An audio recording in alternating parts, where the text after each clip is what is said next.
Hallo meine lieben Pfeifenfreunde und herzlich willkommen zu meinem heutigen aktuellen Video. Ich habe heute ein bisschen Zeit und dachte mir, machst mal ein paar Videos, bereits schon mal ein bisschen was vor. Und ja, da bin ich nun, allein zu Hause, sitze oben im Wohnzimmer und möchte euch gerne eine meiner Pfeifen vorstellen. Konkret geht es diesmal um diese Pfeife hier.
So, da bin ich wieder und hier ist auch nochmal die Pfeife.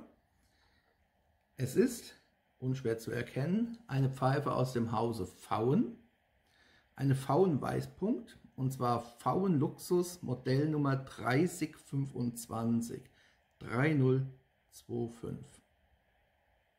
Auf den ersten Blick, wenn der weiße Punkt nicht enthalten wäre, hätte man so direkt für eine Peterson halten können.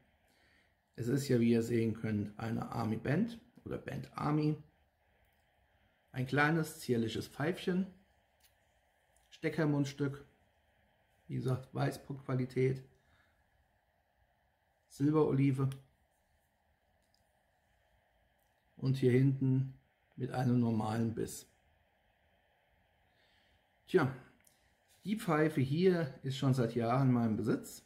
Ich habe sie damals für relativ wenig Geld auf eBay gekauft. Mit das Beste an der Pfeife, finde ich, ist die Maserung. Die ist soweit eigentlich recht gefällig. Ich denke, hier könnt ihr es auch relativ gut sehen.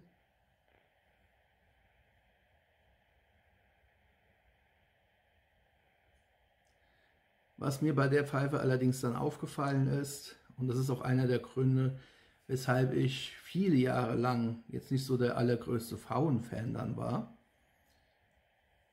Pfauen schreibt ja eigentlich immer, Weißpunktqualität steht für die besten Hölzer, die sie benutzen, eigentlich auch für fehlerfreie Pfeifen. Doch wenn man dieses schmucke Pfeifchen hier nimmt, so sehen tut man wirklich nichts. Das ist eine schmucke Pfeife. Aber wenn man sie anfasst, dann merkt man, was man hier für ein Kittmonster in der Hand hält. Trotz Weißpunktqualität. Weil hier sind allein hier sind zwei Stellen hintereinander, die gekittet sind. Hier ist noch eine und noch eine. Ich habe jetzt schon 4 Kittstellen. Eine 5. Kittstelle. Also eine 6. Kittstelle. Hier ist noch eine. Ich habe also mindestens 6 Kittstellen bei so einer kleinen Pfeife. Hallo Leute, hallo Pfauen. Sowas bringt ihr als Weißpunkt auf den Markt. Jedenfalls, das ist ein Kittmonster, muss man ganz ehrlich sagen. Ich bin heilfroh, dass ich die Pfeife auf eBay geholt habe. Da war sie dann für mich auch relativ günstig. Vermutlich wollte keiner eine Hängerpfeife haben. Aber ich habe sie für wenig Geld geschossen. Wie ihr seht, sie ist relativ klein. Lässt sich gut zwischen den Zähnen fixieren. Kopfbohrung. Ich kriege den Mittelfinger nicht ganz rein, also nach unten habe ich noch Platz, aber oben ist es einfach zu eng. Also Kopfbohrung, knapp mittleres Füllvolumen, Rauchvergnügen hier raus, eine knappe Stunde. Ist zwar ausreichend, ich habe sie auch schon draußen geraucht. Und von daher, da war es sogar nur eine Dreiviertelstunde, aber es war relativ windig. Ich hatte meinen Windcap hier oben vergessen. Werde ich bei Gelegenheit übrigens auch mal noch vorstellen. Aber ich war mit draußen unterwegs. Habe geraucht, habe das genossen. Sie wiegt ja auch nicht viel, logischerweise. Aber der Wind hat halt die Glut auch nochmal befeuert und damit halt nur Dreiviertelstunde Rauchvergnügen gehabt. Nichtsdestotrotz aber, sie ist halt klein, sie ist zierlich, sie ist elegant. Die Kittstellen, man sieht sie zum Glück nicht. Von daher kann man sie auch getrost in Anwesenheit anderer Leute rauchen, weil man sieht die Spots nicht. Das ist also jetzt kein optischer Makel, aber es ist halt ein haptischer Makel. Und ich bin ja nun mal einer, der was in der Hand haben will. Ich will Pfeifen immer in der Hand halten und spiele ja auch da meistens mit der Oberfläche, poliere die damit. Und wenn ich dann hier Spots und Spots und Spots habe und kriege allein schon innerhalb von 5 Sekunden 6 Spots zusammen, sorry, dann ist das für mich kein Qualitätsmerkmal, sondern es ist ein Merkmal mangelnder Qualität.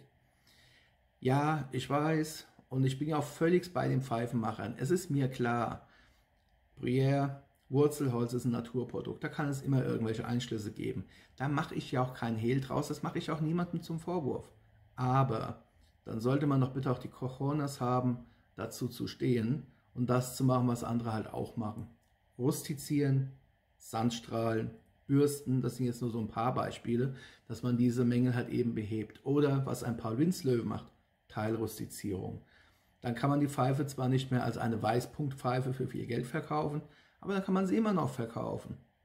Und das ist halt das, was mir an Pfauen viele Jahre lang nicht gefallen hat. Das hatte ich auch ganz offen Michael Apitz gesagt. Michael, das hier ist einer der Gründe dafür. Und ich hatte mir jetzt trotzdem 2 neue Pfauen zugelegt, jetzt innerhalb von wenigen Monaten. Mit denen bin ich auch begeistert. Das sind beides Weißpunktpfeifen. Das eine ist ja die Jahrespfeife 2018. Die andere Pfeife war ein Geschenk meiner Frau. Habe ich mir trotzdem natürlich geholt und ausgesucht. Das ist die 137er Etienne, auch die 1A verarbeitet. Das sind keine Spots. Die haben ihren Preis gehabt. Das sind wie gesagt beides Weißpunktqualitäten. Das eine sogar die Jahrespfeife. Und die sind top. Aber das hier ist halt eben nur mal auch Weißpunktqualität.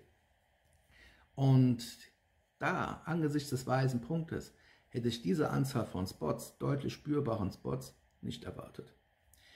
Gut, davon aber jetzt unabhängig, die Pfeife selbst, wie gesagt, Sie haben Bildern gesehen, 9 mm gefiltert, Silberolive, Ebonit-Mundstück, leider, aber im Gegensatz zu einer Petersen-Pfeife, die ja zu meinen Dieven zählt, das hier habe ich mit Muskelschmalz hingekriegt. Als ich die damals geholt hatte, war sie grün, seitdem ist sie schwarz, weitestgehend schwarz, glänzt und ist nicht gelb geworden wie die Petersen, die ich seitdem immer noch versuche aufzubereiten, mit purem Muskelschmalz nicht möglich.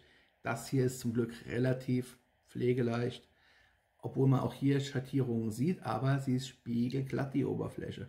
Poliert, poliert, poliert, poliert. Den Schimmer kriege ich halt nicht raus mit Muskelschmalz, aber ich werde mir demnächst wirklich dann ein schweres Gerät holen, dann wird richtig losgelegt und dann hoffe ich auch hier beim Ebonit alles wieder richtig tiefschwarz zu bekommen. Das war's schon. Pfauen Weißpunkt 3025 Bent Army. Und ich möchte natürlich in gewohnter Weise wissen, hier unten, wer von euch besitzt ebenfalls die Pfauen 3025 oder Pfauen Luxus 3025 Bent Army? Wie gefällt euch die Pfeife? Wie ist eure Meinung dazu? Mögt ihr die Pfeife, mögt ihr sie nicht? Wie ist eure Meinung zu Pfauen und deren Weißpunktqualität im Hinblick auf vorhandene Spots? Weil ich weiß, dass ich nicht der Einzige bin, der sowas bemängelt. Ich habe das ja schon von anderen Pfeifenrauchern mitbekommen. Lasst uns darüber in gewohnter Weise ein wenig austauschen. Ich bin auf euer Feedback gespannt. Tja, herzlichen Dank für eure Aufmerksamkeit, denn das war es dann schon soweit von mir für heute. Ich wünsche euch damit weiterhin viel Spaß mit euren Pfeifen und mit euren Tabaken. Bleibt meinem Kanal gewogen. Wir sehen und hören uns wieder hier in gewohnter Weise. Happy Puffing, bleibt gesund und bis zum nächsten Mal hier. Macht's gut. Ciao.